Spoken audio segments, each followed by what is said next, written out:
You call the meeting to order, please. Public notice statement, Madam Secretary. Thank you, President Fertilizo, and good morning, Commissioners. Adequate public notice has been given pursuant to the Open Public Meetings Act. Notice have been posted at the board's office and website and emailed to the Department of State and to newspapers of broad circulation within the state.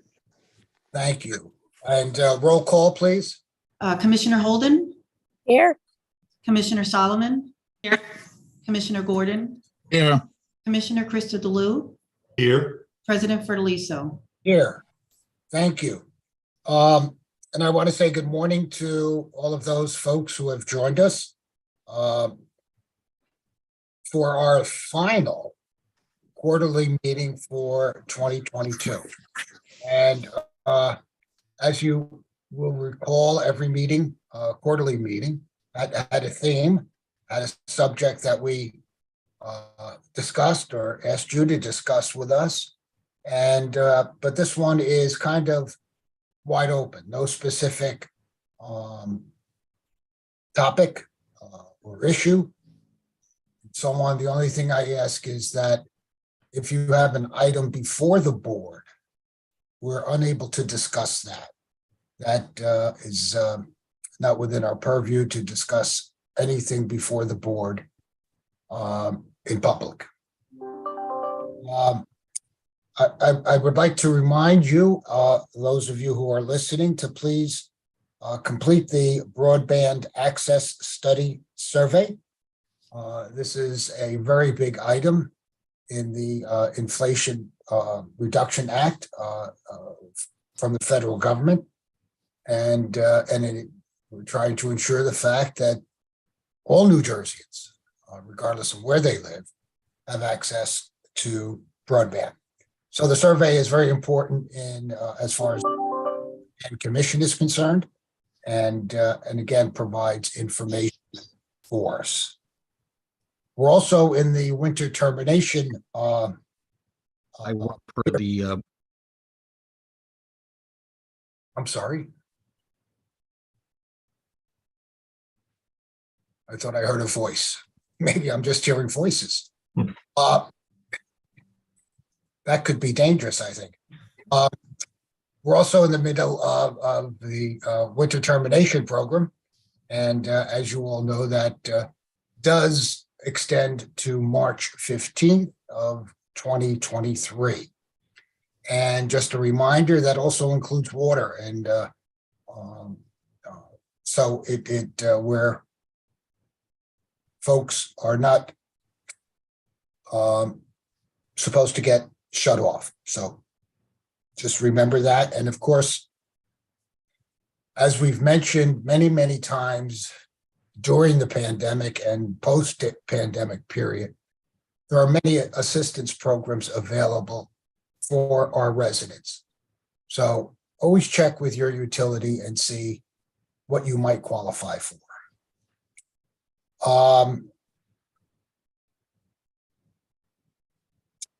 Before I forget, I want to wish everyone a peaceful and healthy holiday season, and one that I hope brings all of you, no matter what holiday you're celebrating, all of you, peace, health, and love. If we had peace and love in the world, it would be a much better place to live. This is an opportunity, as we've said in previous quarterly meetings, for you to speak directly to the commissioners. And we started this to create more transparency so that you have an opportunity to speak to the commissioners, and there's something disturbing you that you want to get off your chest. This is a forum to do so. And since this meeting is not related to any specific issue, it gives you a wide spectrum to let your views be known. And that's what we want, because your views are important. It helps us to formulate policy. It helps us to make decisions. And we welcome your input. Always remember, this is your government, and you should have the opportunity to address your government. And that's what these quarterly meetings are all about, in my opinion.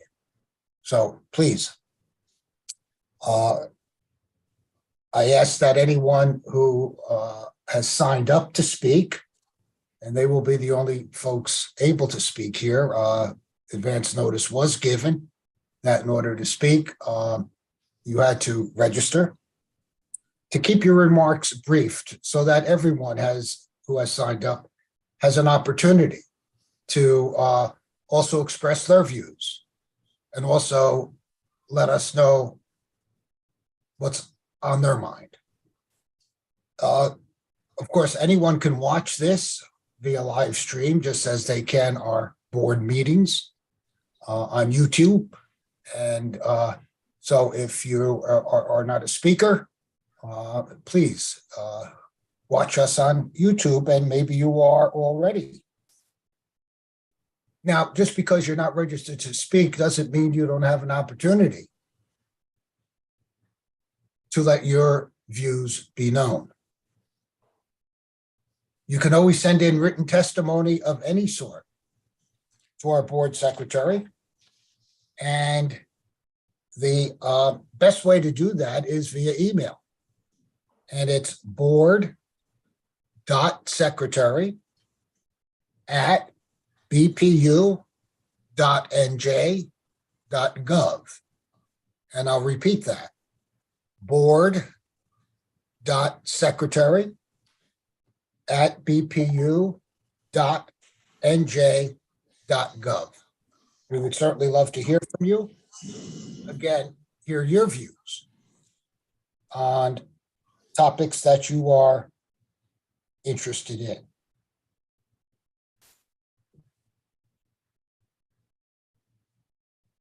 Members of the public will be able to, as I said, see us live stream. You can always send in written comments, as I just gave you the email address, which is the best way to do it, and so on. I assume, Madam Secretary, you will call those people who are up to speak. Is that correct? Sure, I can do that. Okay, good. Do any of my colleagues have any opening statements that they would like to make?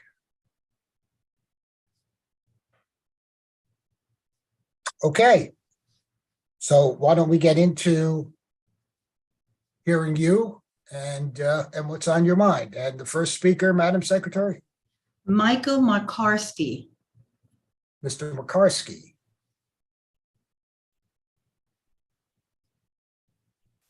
You're not on mute, are you, Mr. Makarski? I see you're, yeah, You should, Michael, you should be able to unmute yourself and speak now. Yep, absolutely. It looks like you guys actually put me on as a panelist, so I don't know if that was the intention. Oh. So you'll want to remove that after I'm done speaking. Sure. Michael Makarski, Affordable Energy for New Jersey. Thank you for the opportunity to address the board today. As we come to the end of the year and next month, the board will be looking at updating the failed trillion-dollar boondoggle known as the Energy Master Plan. Let's take a moment to list out all of the things that have been accomplished.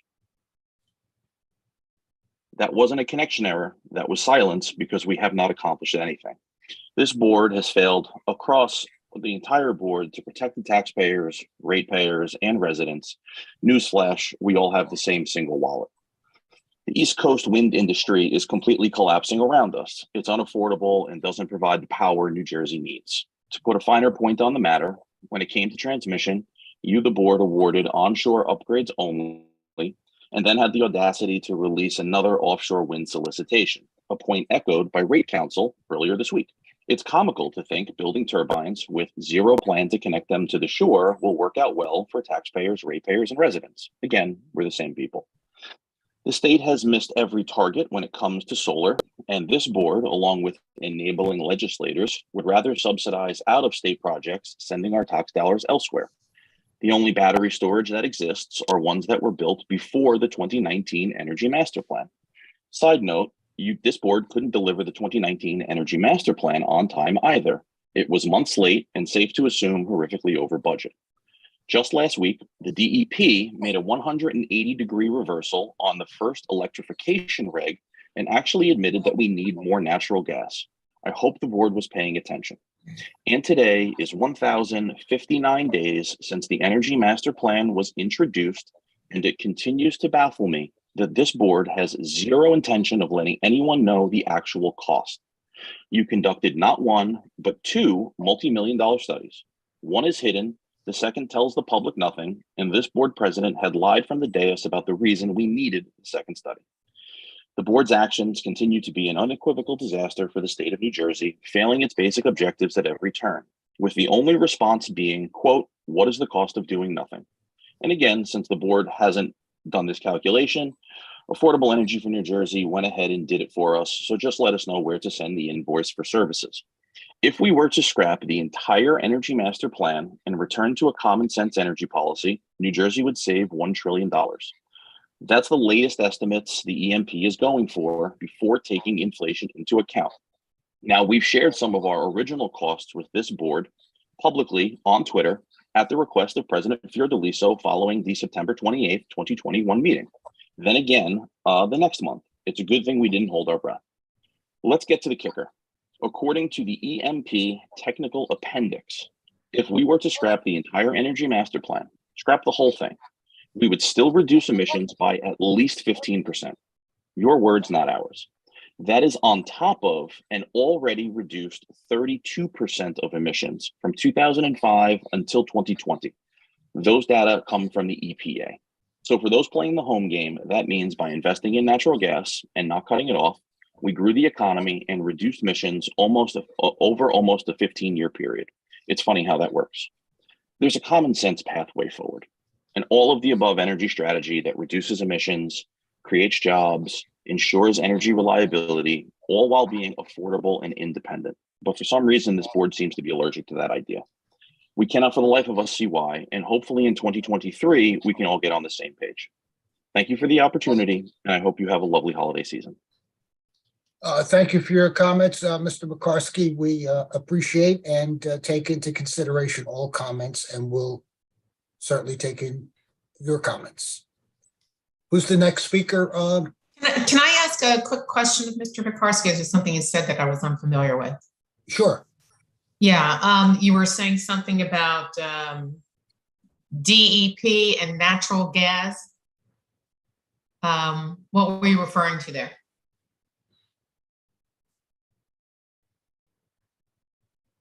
Sorry for the delay. I was bouncing back and forth between panel. The DEP pulled the boiler electrification regs at the end of last week. They were originally as part of the first 10% of the regs that were coming out. So when you actually looked through the DEP, according to the agency, they actually said we're going to require more natural gas power in order to maintain reliability of the electrical grid, in order to make the 100% clean energy transition. It was actually in an NJ Spotlight story just the end of last week. I can send it to the board if you'd like, Commissioner. Thank you. Anybody else want to ask Mr. Makarski? Yeah, Mr. President, if I could as well. Mr. Sure. Makarski, you mentioned that you have some data and a report that you'd like to send us. I assume the invoicing us was just a holiday joke, but maybe you could send it to us so we could review it as well. Would be more than happy to, Commissioner. And yes, the invoice was nothing more than a facetious tongue-in-cheek. A lot of our studies predated your time on the board, so I'll be more than happy to backfill you with the information we've had over the last number of years. I appreciate that. Thank you very much. Certainly. Thank you. Mr. President, Yes, sir. just a comment. I just want to commend Mr. Makarski on what I would call a most creative approach to issue advocacy. It's in the 50 years that I have been in public life, I haven't heard too many instances of issue advocates insulting the policymakers. So I do want to commend Mr. Makarski for truly a creative approach in his issue advocacy. So I'll leave it there. Thank you. Thank you, Commissioner. And again, Mr. Makarski, thank you. I would just like to leave you with one thing, if I may, sir. I do not lie. So I will leave it at that. So next speaker, please. The next speaker is Kirk Frost. Mr. Frost. Do we have Mr. Frost? We do. He was just promoted to speaker. Oh, there you are. Okay, Mr. Frost. You're up and running, sir. Thank you. Yeah, I don't want to be as harsh or first I want to thank the BPU for sending a comment into one of the numerous natural gas expansion projects, stating the capacity wasn't needed in New Jersey. I thought that was really good to see. I also want to just let you know that there was one project, it's the Tennessee Gas Pipeline, where NJDP was accepting comments for the air permits for their compressor stations, and most notably compressor station CS 325. I sent a comment to NJDP for that that compressor station and basically provided all the details regarding how that company has been understating their emissions every year and providing impossible emissions that are substantially underneath the specifications. Now, I forwarded that to the EPA Region 2 permitting group, who said they would take a look at it as well. And I also provided it to the New Jersey Attorney General, who are suing energy companies for lying. Providing false emissions every year, I think is egregious. And also, basically, part of the reason why why we think our methane emissions are going down. They're not. They're actually going up if you compare it against NOAA's few atmospheric concentration measurements. There are not many of them, but if you look at them, you can actually see that our methane emission concentrations are substantially higher in areas where natural gas is flowing through. So it's quite fascinating. We don't have the right information. EPA is trying to improve. They're actually willing to audit. They're going to try to audit facilities.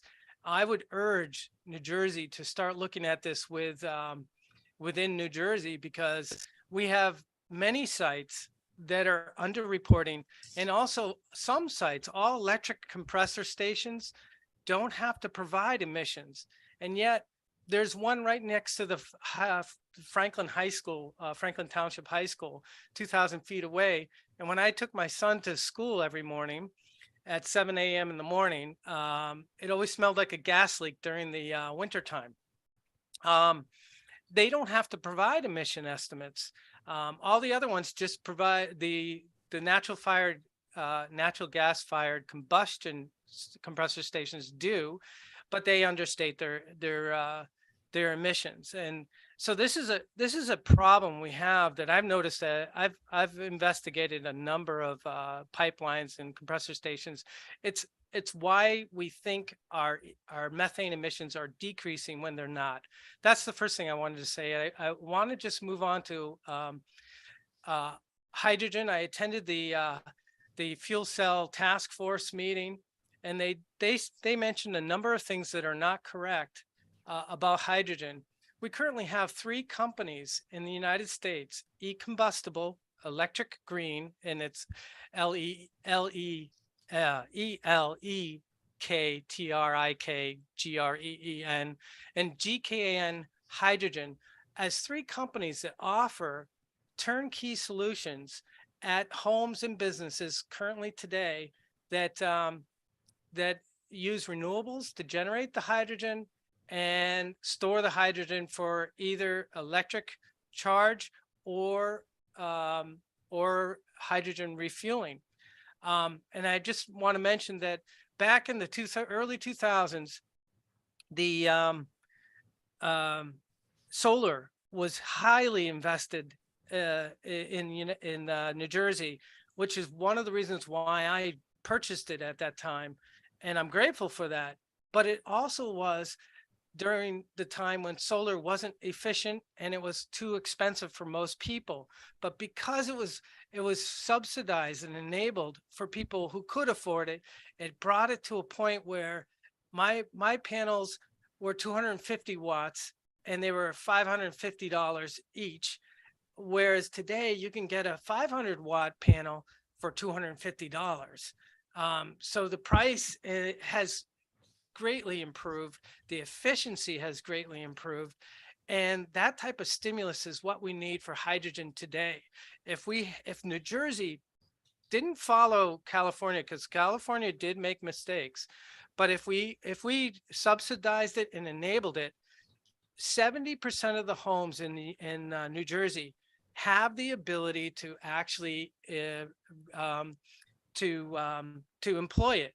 And the value to it, just so that you can understand, for every house and every business that does renewable and hydrogen coupled together, basically that directly decreases the need for fossil fuels. And for us in New Jersey, that would be mostly natural gas. It basically makes it pushes the technology further and helps it evolve, just like the solar panels back in the early 2000s were not very good. And it also increases resilience in the grid at the local level. So if you have, like in my neighborhood, there's several hundred houses, each one has 2 acres lot, right? These the hydrogen facilities takes up no more than 200 square feet of space, and yet it would enable that entire neighborhood to be resilient off of the grid. And the only thing that needs to be worked out, and this is where the NJBPU would really come in, is how do you enable it so that the utility company makes money and has that business going forward. We're not out to get rid of the utilities. They're necessary, and they're providing my resources today, and I'm grateful for that.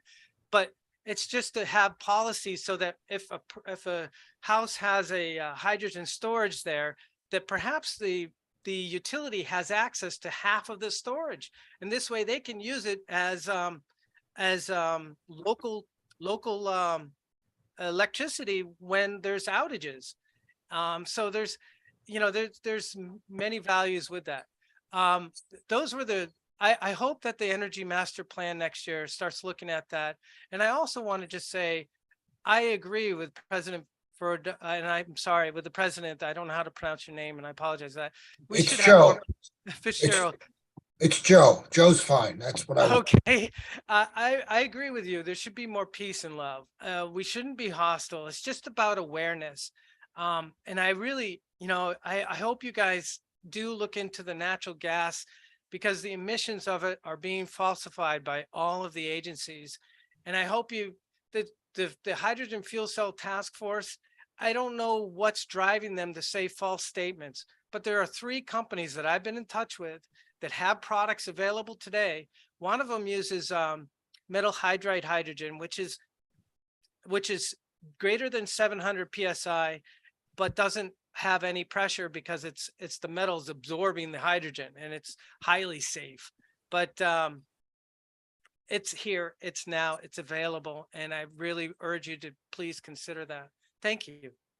Mr. Frost, thank you very much. You hit upon 2 topics that I find extremely important. The final one was, of course, hydrogen, and we are, I think, hydrogen has become a hot item, not only here in New Jersey, I think, but throughout the country. And we are aggressively looking into it, and something that we like to take our, how should I say that? We like to do our due diligence in ensuring the fact that if hydrogen is an area we go, that it will benefit the ratepayer of New Jersey. And but it certainly seems to have some promise. There's no question about it, and we are on top of it. The second thing you mentioned was the cost of solar. And we anticipate that any renewable, including something like wind, over time, there will be a reduction in the cost. And as you indicate, we see that every day in solar. And that's due to a number of reasons. One of them, of course, is competition. We have solar companies, multiple solar companies here in the state of New Jersey. We're employing, not we, the companies are employing almost 7,000 people. And it is an industry that back in 2001, we had 6 solar installations in the state of New Jersey. Today, we have over 160,000. So it's becoming more affordable.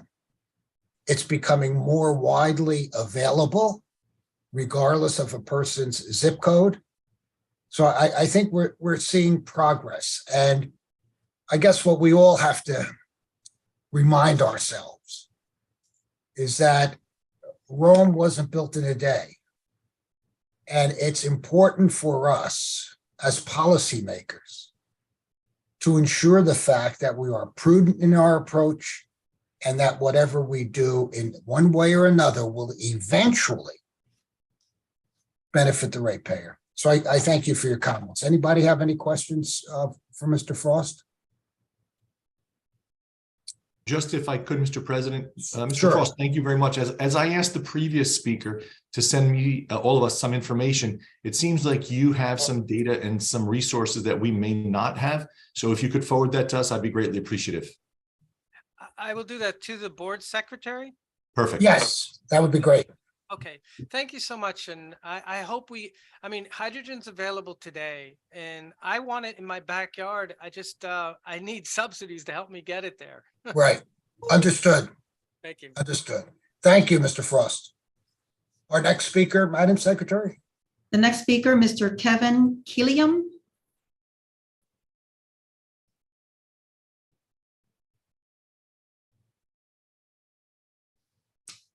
There you are, Mr. Killiam. Good morning.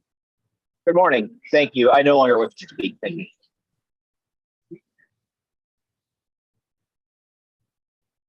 I'm sorry, Kevin, was that you no longer wish to speak?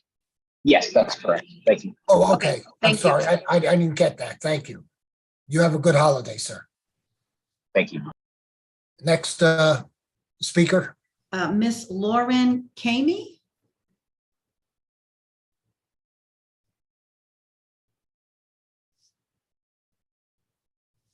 Ms. Kahme?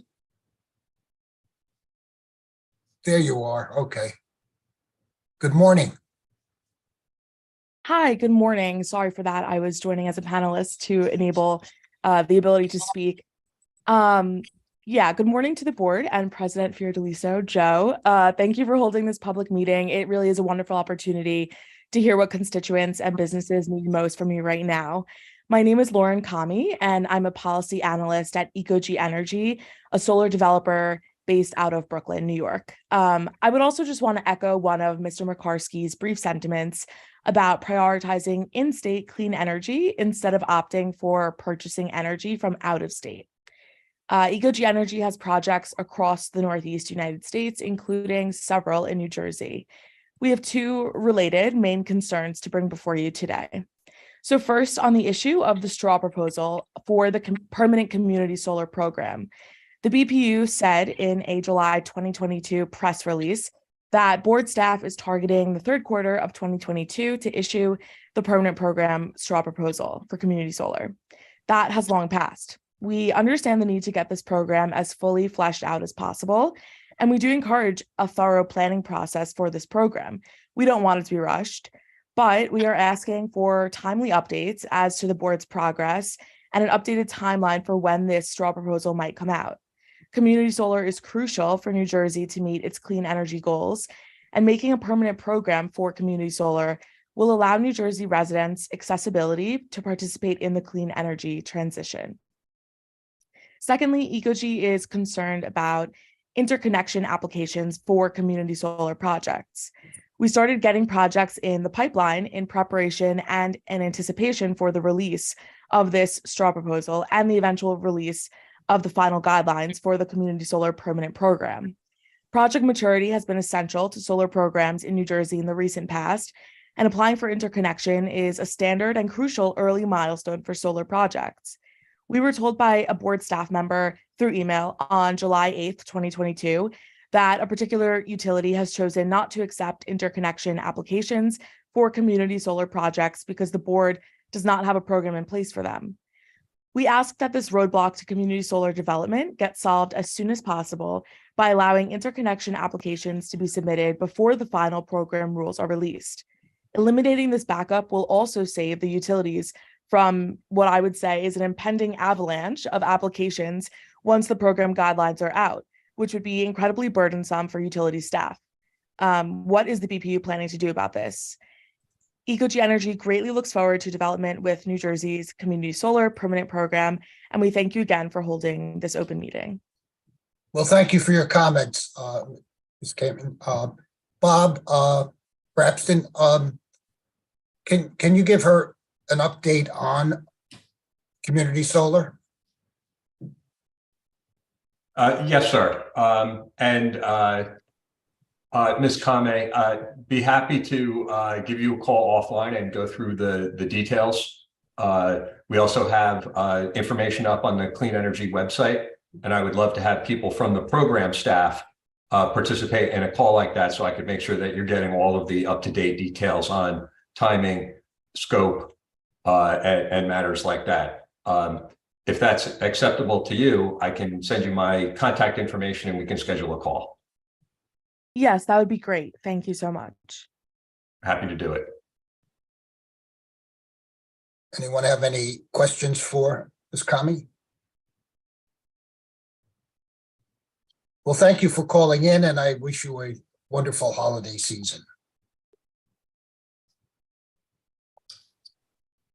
Next speaker, Madam Secretary. The next speaker is Ms. Tina Weishaus or Weishaus? I think it's Weishaus. Weishaus. Good morning.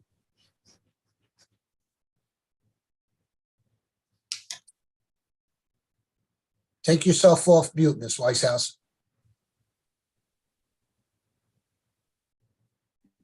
Okay, sorry about that. Yes. That's okay. Now we can hear you.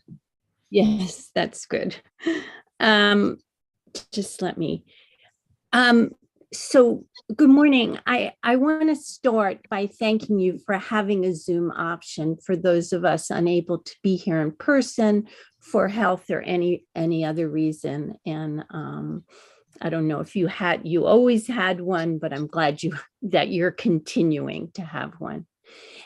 And I do want to just echo the last, the speaker. I live in Highland Park. I'm the head of Sustainable Highland Park there, which is a borough committee.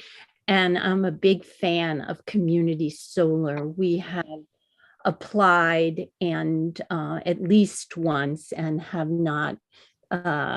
have not been accepted yet, but I'm eager for the program to develop and for our residents to have that option. So we have a lot of, we have a lot of apartment dwellers. So we have a big low and middle income population. So thank you very much. Ms. Weishaus, when did you apply?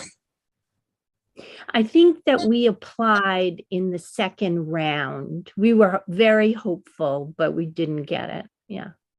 Okay, So I'm not up to date. I don't think there was another round after that. I didn't hear about it. Our borough administrator does that. I'm also very appreciative that you're interacting with people who are here to comment. That doesn't always happen at a lot of other boards and commissions, but I'll Well- move on. well, thank you. Yeah. I appreciate that comment. And as I said at the beginning of the meeting, it's your government and you have a right to address it. Yeah, I appropriately. agree. So, Thank you. And hear your response. and don't give up on your community solar, please. No, I think we will definitely keep trying. I think our application is solid. It sounds like you get so many applications and that. Yes, we do. Yeah, Yes, so we do. no, I'm glad that other towns are getting it. It would just be great if we did too. So, okay, so as I said, I have lived in Highland Park in Middlesex County. My name is Tina Weishaus, as was stated at the beginning, and I have lived in Highland Park in Middlesex County for the last 35 years, and I am here today to speak to you about two issues. Middlesex County is already home to 6 power plants clustered within a few miles of Highland Park, where the company Competitive Power Ventures, CPV, plans to build or is attempting to build a 7th power plant in Woodbridge in the exact same vicinity. I have been active in the campaign to stop this 7th power plant from getting an air permit, led by Food and Water Watch. The campaign is a grassroots campaign, because we don't need the additional power and we don't need the additional noxious air pollution, and we certainly don't need the additional greenhouse gases that a 7th power plant will bring. I'm proud to say that the Borough of Highland Park has passed a resolution in opposition to this power plant, and there is a growing list of neighboring towns who agree and are passing resolutions. CPV has the technology to build a renewable plant. It has done it in other parts of the country, and given the environmental and climate crises we are facing, it is unacceptable to incur additional harm, the additional harm that will come from another Woodbridge fossil burning power plant. I know that you will say this is a private endeavor. However, since the BPU convened the Energy Master Plan Committee and is aligned with New Jersey's climate goals and commitments, I ask you to speak out against any additional fossil power plants, specifically this one in Woodbridge and especially in EJ communities where the cumulative impact is enormous. The second issue which I'm raising, which I strongly oppose, is a legislative call for the BPU to establish a program and infrastructure to encourage the use of what I'm calling so-called renewable natural gas, RNG, and have the ratepayers pick up the tab. According to Brian Lippman, director of the Division of Rate Counsel, writing to the legislators on behalf of ratepayers, this build out of RNG would be more expensive than going electric and has other health and safety concerns which make it unacceptable.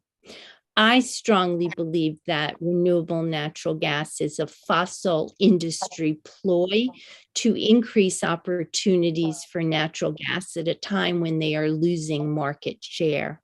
We should be clear by now that the fossil industry is completely untrustworthy, willing to lie, deceive, and sabotage real climate solutions in the service of maintaining their profits.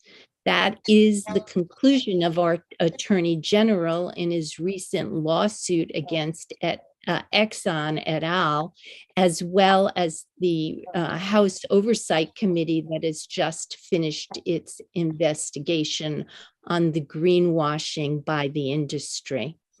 So on both issues, I look to the BPU to be a leader by calling out harmful and phony projects and helping us move urgently towards a renewable and sustainable future. I wish you all a good holiday season, of course, love and peace, and I thank you for this meeting. Ms. Weishaus, thank you for your insightful comments. And as I said during the course of this entire meeting, we appreciate comments because, like yours, because it helps us to formulate policy. It helps us to set a direction and so on. I don't know if you read anything about the Logan coal plant. I did. I was involved with getting that closed. I was very proudly working with the people that, I was invited to the demolition of the plant, but I couldn't go. Well, then you missed me blowing it up. Oh, you were the one that blew it up. That was so wonderful. I felt like those two coal plants were really low-hanging fruit and they needed to be shut down, and there was a deal on the table. So yes, thank you. I knew that the BPU was going to support it. We just needed the actual deal to be closed. So I do look forward to sustainable alternatives that can come from those properties. So thank you very much. Oh, you're welcome. And it was a great event. I'm sorry you missed it. It was exciting to see. It was the first time in person that I saw an implosion like that. And it was certainly something that, but this is the direction we want to go. And I think we see, obviously, with climate change, any way we can mitigate the effects of climate change, not only for us, but maybe more importantly, for future generations, we have to take those steps, in my opinion. Right. I think that, everybody would agree with that. I think the issue is one of urgency. And I think that people have different senses of, their a sense of how fast we really need to move. I was trained by Al Gore as a climate educator when he did the movie An Inconvenient Truth back in 2006. And I was in an early group training, so I became a climate educator. And back then, we were already reaching tipping points. Now we're just so much closer to them. So, I think that, building more fossil plants or having a so-called renewable option that will only extend, will really use money for a fossil fuel rather than, renewable and sustainable options is just a misuse of our time, our money. It's just the wrong direction. That's why I'm here to speak against Woodbridge, and particularly because CPV puts renewable plants in other parts of the country. So I think we have absolutely no time to dither and to be, building things that will have decades of life that will add greenhouse gases and local environmental pollutants that lead to terrible health outcomes. Yes. So So I'm very glad to engage with you about this, and I'm grateful. Well, for your well, we're grateful for your input and taking the time to speak with us. I would just like to leave you with two things. First thing is, and I think many of us feel an urgency. As a governmental unit, we get criticized for going too fast sometimes. Yeah. We get criticized for going too slow sometimes. So it's a difficult thing. And going back just for a moment to the Logan plant, I have one skill that I've discovered during my many years in public life. And that one skill is that I'm better at destruction than construction. And so that's why I was able to blow that up. Terrific work. So thank you very much and a wonderful holiday to you. Anybody have Thank you. questions for Ms. Weishaus? Thank you, Ms. Weishaus. Okay. Madam Secretary, next speaker. The next speaker is Charlie Cratival. Sorry about that. Mr. Charlie Cratival. There you are, sir. If you would just take yourself off of mute. There you go. Thank you. Yes. Good morning, Commissioners. Good morning. Good to be with you. My name is Charlie Cratival. I'm the Central Jersey organizer here at Food and Water Watch. And thank you for the opportunity to address you today. I think this is really good that you're having these quarterly meetings. And I'll start by saying I second everything that was said by my good friend Tina. I am also a part of the campaign to oppose the plans for another gas power plant in Middlesex County. As was stated, we already have 6 operating fossil fuel power plants between Woodbridge and Sayreville, and this would be a 7th. The part that is really perplexing to me is that, to my knowledge, there's been no needs assessment done. And I know these issues are complicated and it's all part of a master plan, but I'll just read to you what I heard from someone at the BPU on May 24th of this year. I had asked, about this project and was told, quote, "The board has no applications for any proposed gas-fired power plants in the Kasby section of Woodbridge, including the 2016 plant, which is the one that's already open at that same location." Continuing to quote them, "This is expected because NJBPU is not involved in evaluating or approving projects like the CPV Kasby facility and the siting, financing, and operations of wholesale electricity generators are outside the board's jurisdiction." So in light of that, I'm concerned that no one is evaluating whether or not this plant is needed for central New Jersey, whether this is needed for Middlesex County. And, frankly, the, amateur calculations I've done tell me that the 6 fossil fuel power plants, even with the most conservative set of estimates, more than meet the current and future needs of our county. So I have to question why this plant would be going in our county. Obviously, we don't need any more fossil fuel plants at this point.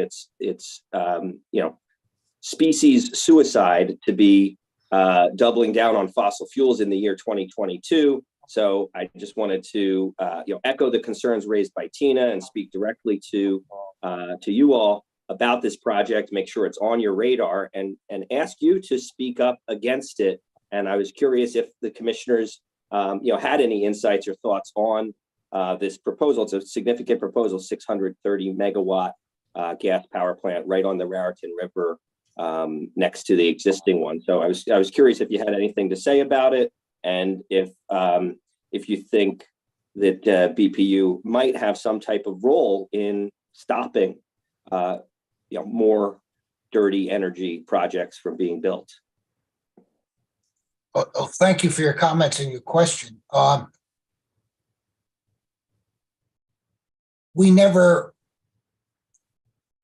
you're right, we have not received any petition. Am I right, Stacy?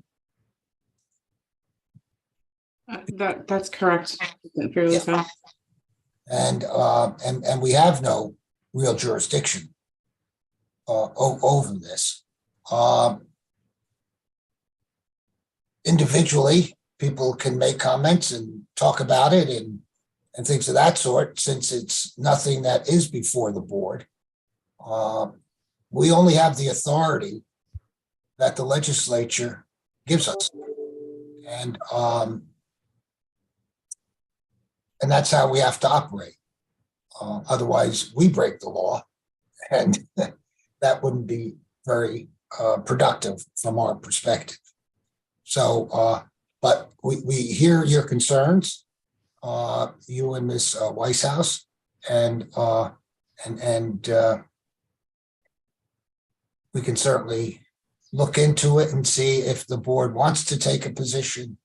But it's something that, as I say, we have no petition before us, and generally we only take positions on those items that have been forwarded to us for consideration.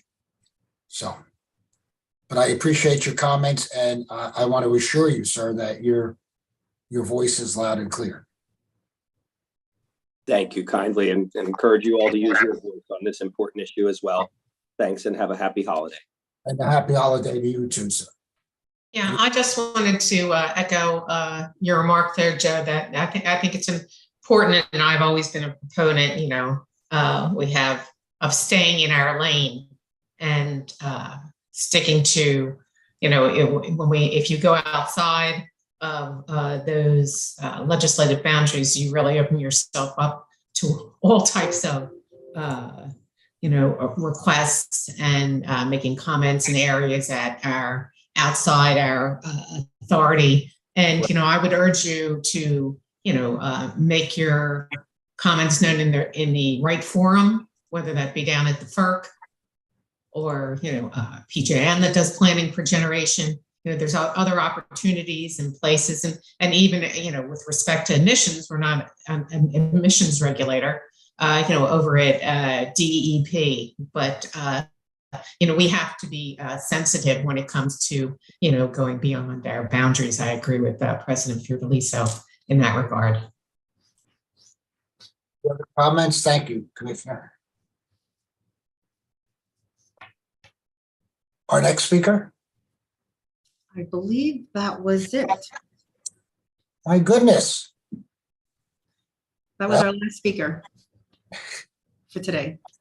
Very good. I hope those who have followed us on YouTube, those of you who are listening to us and participated, I want to thank you for your participation today. As I said, it is helpful to us to hear your insight, your views, your ideas. We don't pretend to know it all. And your input is something that is very valuable to us. And again, I want to thank you, and I want to wish you all again a wonderful, wonderful holiday season. And that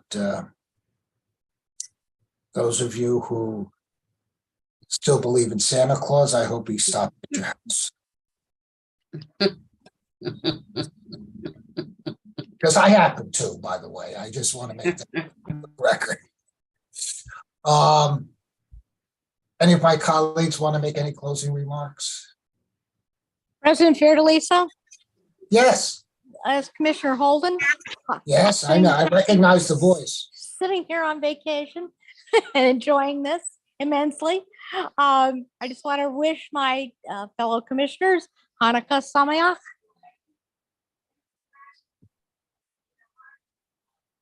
I'm Sameach to you as well.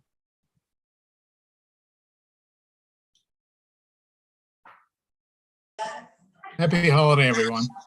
Happy holiday to all. Peace. That we will adjourn. Thank you very much. Bye. Happy holidays. Bye-bye.